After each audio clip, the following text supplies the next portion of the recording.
Nomi Prince, Trump takes a page from Nixon's playbook. Nomi says Trump's pressuring of the Fed is right out of Nixon's playbook, and now that the heat is on, here are some possible outcomes from the pressure. By Nomi Prince via Daily Reckoning. Historically, presidents have refrained from publicly commenting on the Federal Reserve's policy. This allows the Fed to maintain its veneer of independence. However, it is clear that this White House is very different. President Trump is not one to keep his opinions quiet. Trump has publicly expressed frustration with the Fed, believing its rate hikes could negate the impact of the tax cuts impact growth.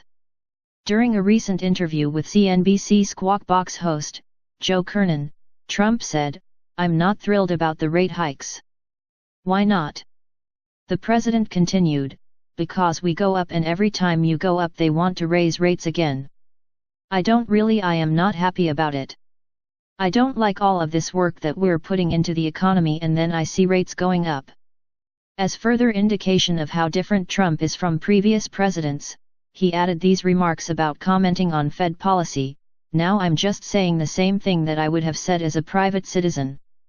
So somebody would say, "Oh, maybe you shouldn't say that as president." I couldn't care less what they say, because my views haven't changed. Stocks, markets, and the dollar fell on his remarks. Sticking with tradition, the Fed did not comment on them. But here's what Powell has on his mind. As geopolitical tensions rise, trade wars mount, currency wars spawn and volatility continues to build, it's clear the economy faces increasing pressure that could spiral into recession or worse.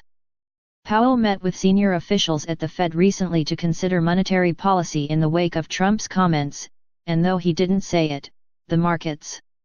After the interview aired, the White House issued a statement in which it emphasized that Trump did not mean to influence the Fed's decision-making process. But that's just typical spin. While Powell wants to portray his independence, the fact remains he was still appointed by Trump. That's political influence in the making. President Trump's indirect pressuring of the Federal Reserve not to raise rates is not unprecedented. He took a page out of another Republican president's playbook, Richard Nixon.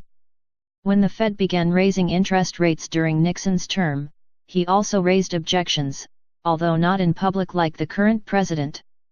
Back then, the U.S. had been in the throes of a recession in the beginning of the 1970s. The Fed had cut rates by half to stimulate the economy. There was no quantitative easing, QE, program during that period. That's because it wasn't a banking crisis preceding that recession, so the level of Fed support wasn't anywhere near as expansive as it has been this past decade. Fed Chairman Arthur Burns believed that awful problems could occur if the Fed didn't raise rates in tandem with the growing economy. On a somewhat lesser scale, that's the position of Jerome Powell today. He wants to head off what he perceives as inflationary pressures before they jeopardize the current recovery. He doesn't want to play catch-up and have to drastically reverse course down the road. But Nixon didn't want to risk cooling it off before his 1972 election. As White House audio tapes recorded, Nixon told Burns on March 19, 1971, "We've really got to think of goosing it, late summer and fall of this year and next year." Subsequent conversations led to a reversal of rate hikes during the fall of 1971. But importantly, what President Trump should know is that Nixon's intervention into the Fed's policies didn't end well. Burns' reversal inevitably led to one of the highest inflationary periods in U.S. history. And of course the term stagflation entered the language during the 70s, with their high inflation and limited growth. I remember the gas lines very well. But the fact is, we live in different times now. America was just beginning to move off the gold standard in those days, so the spending restraints it engendered still exerted force. And even with the Vietnam War and the recently initiated Great Society to pay for, the U.S. debt-to-GDP ratio was only about 35% in 1971. It's now about 105%. The last vestiges of the gold standard are long gone. Most importantly, it was a time before central banks had so much influence over markets. Central banks like the Fed were fixated on macroeconomic stability, not the performance of the stock market. We live in a completely new monetary and fiscal world today, especially after the 2008 financial crisis. The Fed's balance book went from about $800 billion pre-crisis to a gargantuan $4.5 trillion. That type of move was completely unprecedented. Now the Fed is raising interest rates and reducing its balance sheet in order to return to normal. So far, the Fed has raised rates 7 times since December 2015. Under Jerome Powell, it has raised rates twice.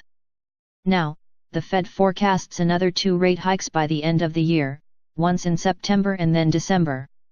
While it's likely the second one is much lower than the first, the fact is that both are in play. Markets are currently wondering if there will be a Powell put. During Alan Greenspan's reign at the Federal Reserve, a phenomenon dubbed the Greenspan put prevailed. Wall Street's expectation was that if the stock market wobbled, the Fed would save the day by cutting rates, creating money and the need for speculators to then get returns from the stock rather than the bond market.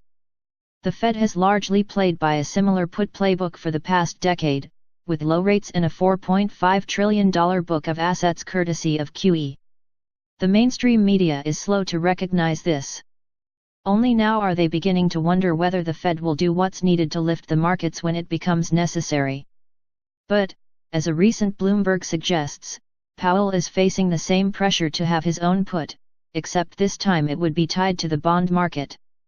Now, policymakers are increasingly concerned about the possibility of an inverted yield curve where short-term rates are higher than long-term ones.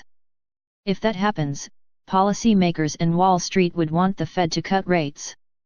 An inverted yield curve is probably the most reliable recession indicator out there, with a proven record going back to the 1950s. The other dynamic at hand is that winning trade wars requires a weaker dollar and a slower pace of rate hikes. That's exactly what Powell alluded to in recent testimony before Congress. If Powell adheres to Trump's wishes, it'll be because the economy isn't growing as fast as predicted and because banks remain addicted to cheap central bank credit, which I refer to as dark money. That means more central bank credit to support markets when they hit a rough patch. The market will continue to enjoy an upside from dark money policy that continues the status quo. Dark money could remain on course until the end of year, which would lift non-trade war associated stocks and weaken the dollar. The bubble will eventually burst, but I don't foresee that happening just yet. The bottom line is, dark money is the key to understanding today's rigged and artificial markets. Nomi Prince, the central bank's grand experiment has failed. Build up corporate debt and the markets to such great highs, such landmark moves are not connected to organic growth and are detached from, by Nomi Prince via Daily Reckoning. My latest book, Collusion, How Central Bankers Rigged the World, is about the leading central banks and their incestuous relationships. The book dives into how central banks rigged the cost of money and the state of the markets, and ultimately created more inequality and instability as a result. They did all of this in order to subsidize private banks at the expense of people everywhere. The book reveals the people in charge of these strategies, their elite gatherings and public and private communications. It uncovers how their policies rerouted economies, geopolitics, trade wars, and elections. Central banks have several functions from an official standpoint. The first is to regulate the smooth and orderly operation of private banks or public banks within a particular country or region. The ECB is responsible for many countries in Europe. The other function they are tasked with is setting interest rates, the cost of borrowing money, so that there's adequate economic balance between full employment and a select inflation rate. The idea is that if the cost of money is cheap enough, private banks will lend to the general population and businesses. The ultimate goal is that the money can be used to expand enterprise, hire people, and develop a stronger economy. In an environment where the cost of money is too cheap, it could cause inflation. When inflation rises, central banks are expected to lower the cost of money in order to keep it under wraps. While those basic functions should be relatively simple, what has unfolded is anything but. Since the financial crisis, the Fed has been unleashed. The U.S. Central Bank has quite literally fabricated nearly $4.5 trillion in funds to buy bonds, assets, from the major private banks. It should be noted that those private banking institutions are members of the Fed system. The Fed then provides that money to the banks, and the institution can then hold the funds in reserve, or choose to sell their treasury or mortgage bonds back to the Fed. The reality is, central banks have provided money as cheaply as possible to banks in order to keep the private banking system operating. When looking at the world since the financial crisis, it was clear that there was a pivot between regions. Different countries, and their respective central banks, were either forced to participate in, or caught up in the collusion started by the Fed. The Fed's playbook was then deployed across the world by other central banks. In particular, the G7 collectively fabricated $21 trillion worth of money. They took the liberty then to buy government bonds, corporate bonds, mortgage bonds and, in the case of Japan, ETFs, exchange-traded funds. Other banks, like Switzerland, went so far as to create money and directly purchase stocks. What this meant was that an external supply of money was injected into the world's markets, in a nearly limitless amount.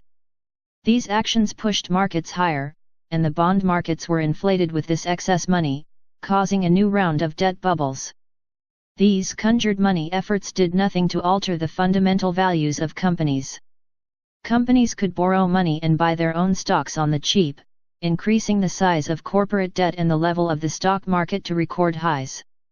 Because money was so cheap and interest rates so low, no other investment opportunities could offer the same high returns, so speculators piled into the stock markets, further elevating their levels. We have built up corporate debt in the markets to such great highs that the potential for a fall would be at an unprecedented level. To further complicate the matter, we have seen record buybacks occurring in the markets, but such landmark moves are not connected to organic growth and are detached from the foundation of any economy. To visualize this, imagine pulling the rug out from under a table full of dishes. The higher you stack the dishes, the greater the crash when they fall. Today's global debt to GDP ratio stands at a record of 224%, according to the IMF's latest calculations, amidst record debt of $164 trillion. Much of that debt was created because the central banks offered up money at such cheap levels to borrow. To add to the complexity, certain central banks are starting to realize that reversing their course could present its own problems. If those cheap money rates do rise, and currencies like the dollar appreciate in value, developing countries that took on debts over the past decade will be cornered into a difficult position to repay it. That debt trap itself could be a catalyst for economic shock and job losses. Such moves would likely begin in lesser developed economies, and eventually grow outward. There is also considerable reason to believe that any major banking collapse could have similar characteristics. Banks will either lock down the money they lent, or restrict the funds available for withdrawal to depositors, depending on the severity level of collapse. Historically, governments have tried to respond to such conditions with government-led bailouts, augmented by corresponding central bank bailouts, but they are not usually enough to forestall stock markets crashing, pensions tanking and life insurance funds being gutted. Perhaps most alarming, we have seen virtually no real steps to reform the financial system. Despite some cosmetic regulations to curtail certain risky behaviors, since the repeal of the Glass-Steagall Act in 1999, there is still no division between depositors' funds and those used by banks for speculation. The big banks continue to make massive trading bets, and corporations are still focused on buying back stock for short-term shareholder gains rather than reinvestment in their businesses. Since the financial crisis, not a single bank CEO has been seriously punished, despite the frauds and felonies committed by the biggest U.S. banks. If a person steals a car, he gets charged with a felony and likely goes to prison. If a big bank, like Wells Fargo recently, scams millions of dollars of phony fees from its customers, its CEO gets a raise. Meanwhile, the government regulator in charge gets a promotion to a top spot in the Federal Reserve System. By bringing back legislation like the Glass-Steagall Act that divides those two elements of banking, separating them into different institutions, we could keep banks from having greater influence on government. It would also help protect everyday citizens' money. Meanwhile, we could limit the amount of money central banks can fabricate to artificially elevate these banks and the markets in which the majority of people have no stake. In fact, just 10% of the population owns 84% of the stock market. At the very least, we could have an independent audit of these central banks to allow voters and leaders to better understand where their money goes and what is used for. We should also call out and alter the austerity measures enacted throughout the world that are punitive to people, while in the backdrop so much money has been conjured to help the banks and financial system. By doing so we could potentially shift central banks' roles as well as private banks' incentives to building long-term infrastructure and to financing small and local businesses. In this way, we could assist the less wealthy and enable upward mobility for all. Globally, the $21 trillion conjured by these central banks that still remains, if diverted into the foundational or real economy, could provide regular citizens of the world, to whom I dedicate my new book, A Fighting Chance.